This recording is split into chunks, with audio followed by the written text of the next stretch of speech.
Now we're going to talk about, which is live the accountability cycle. Now, what do you think when you hear the word accountability? Somebody tell me what's going on inside of you when you hear it. Are you excited? Are you like, Accountability starts with me.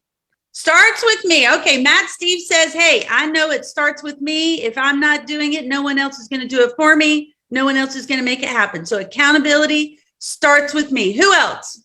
Who else has got something? Terry, you took yourself off mute. What do you have to say? Well, it's funny because when you were there in Vermont as the assistant TL, the accountability, anytime I'd go into the kitchen, you were in there, I was like, oh no, here goes the accountability. And I'd like want to run scared. But it's because being held accountable, you need to be, because if you don't do the job, then you know you're not doing the actions to get the results that you desire. So I always had a fear around it, but now I realize that there shouldn't be fear around it, because if you are held accountable, you're going to get the actions done to get the results. You're going to get the actions done to get the results. I love it.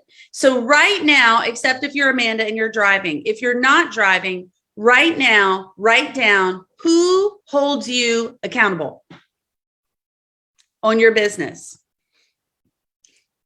right? Who holds you accountable? And I don't mean just says, hey, what's going on in your business? Why aren't you doing this? Why aren't you?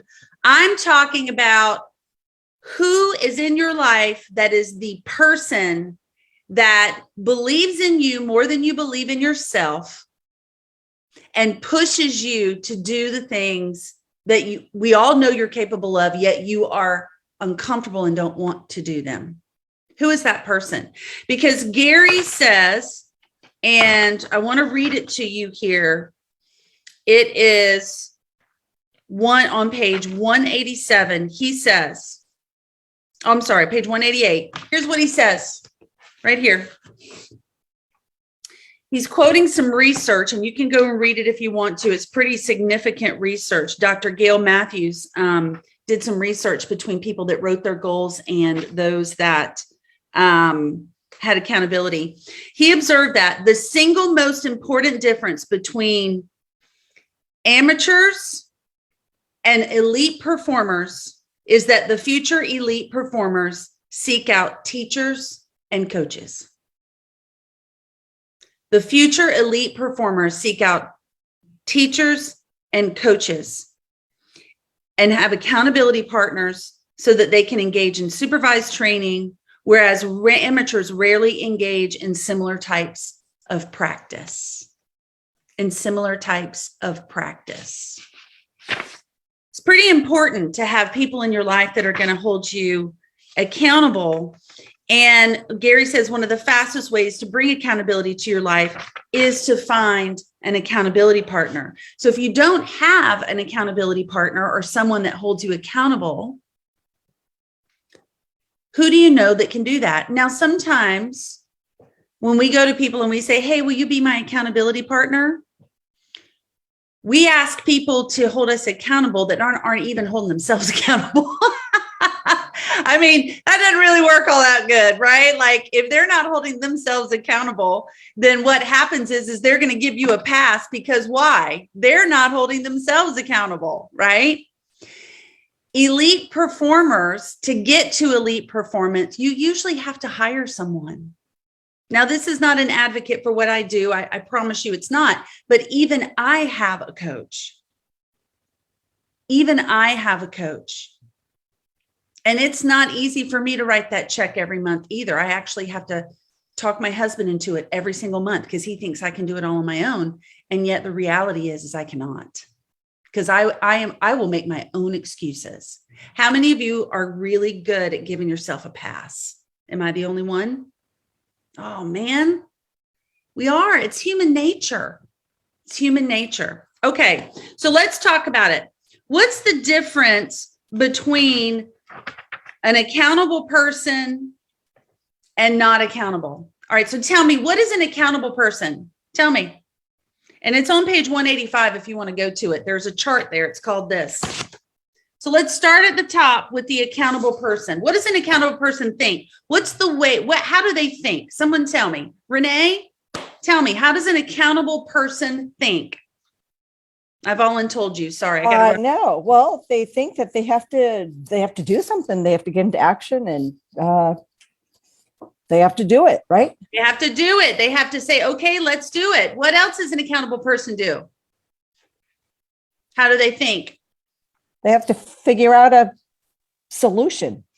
They have to figure out a solution. So here's what happens with accountable people. They ask themselves, what's happening? They acknowledge reality. Hey, this is the way it is. And if it's to be, it's up to who? Me. If it's to be, Matt Steve says, it's up to me. And then they find a solution. What can I do? And then they get on with it. They say, okay, let's do it. But then what happens is when we start down that accountability road, life happens. Life happens. Things get in the way. It could be our mind. It could be life, our personal life. It could be someone knocking at the door and getting you off balance for 15, 20 minutes. It could be a phone call that's happening. Something gets in our way.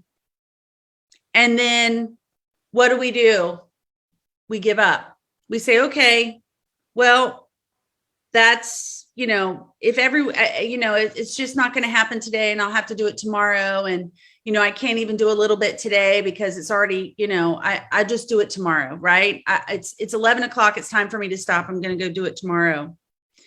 And we move into victim mentality. What is victim mentality? Terry, what's a victim mentality? Well, it's not that you're a victim yourself. It's more of your mindset. You're letting yourself be a victim as a mindset, as he mentions in the book. And it's just, woe is me, blame me, and just makes excuses all the time versus just looking at dead on and moving forward. I hope Mel doesn't mind me sharing real quick. Mel reminded me of accountability. And I love her for this because she, not only am I to hold her accountable, she holds me accountable too. I was about to give her a pass. I forget the exact situation, but I was about to give her a pass on that. She goes, don't you dare give me a pass, because if you give me a pass, I'm not going to do it. So make sure that I do it. And I love that she pushes herself. So when you say accountable to me, she does it. So and it reminded me to stay on top of that as well. So she takes the victim mentality, kicks it in the ass, and pushes it right out the door. And I love it. You go, Melanie. You go. That is awesome. Awesome. Awesome. I love that, because guess what, guys? It's so easy to say, if it's meant to be, it's meant to be. It's so easy for us to say, I'll do it tomorrow. It's not my job. I don't really see it that way. I'm not going to ask any questions about it. I'm just going to go on and do what I want to do when I want to do it.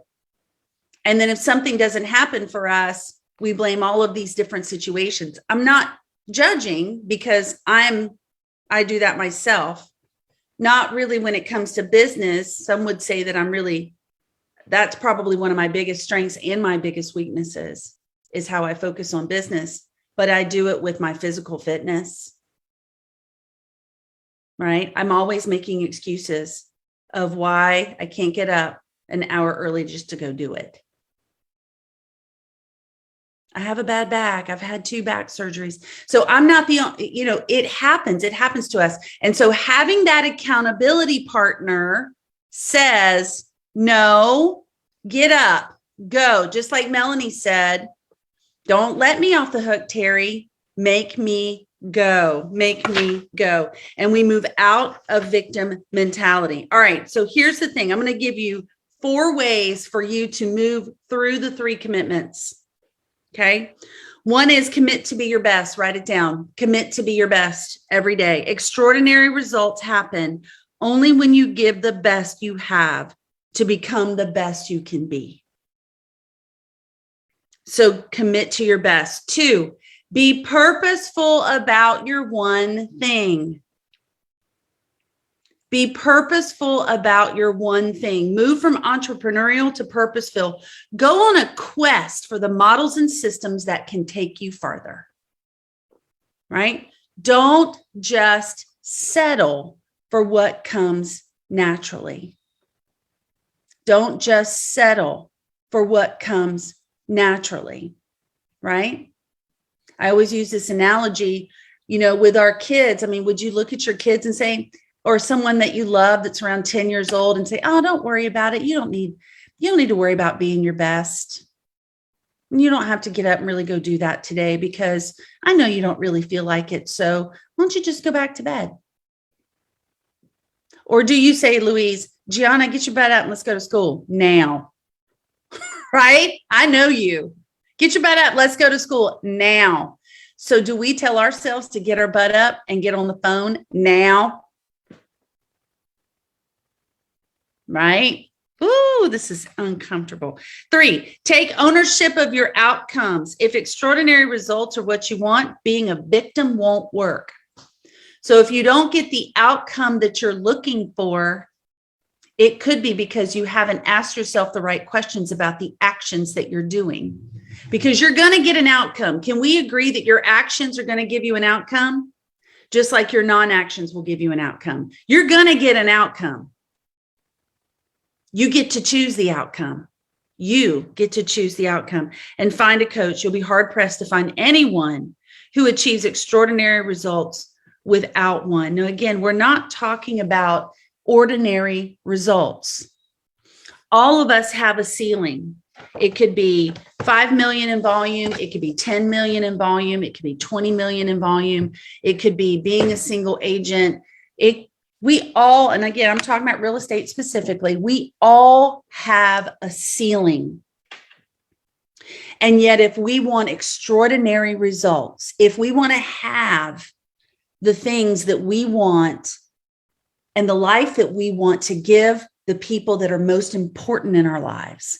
So Terry, your agents, Louise, your children, your child, your family, right? Amanda, your family, Renee, your family, clients, your clients, that takes extraordinary results, and extraordinary results take extraordinary effort and extraordinary focus.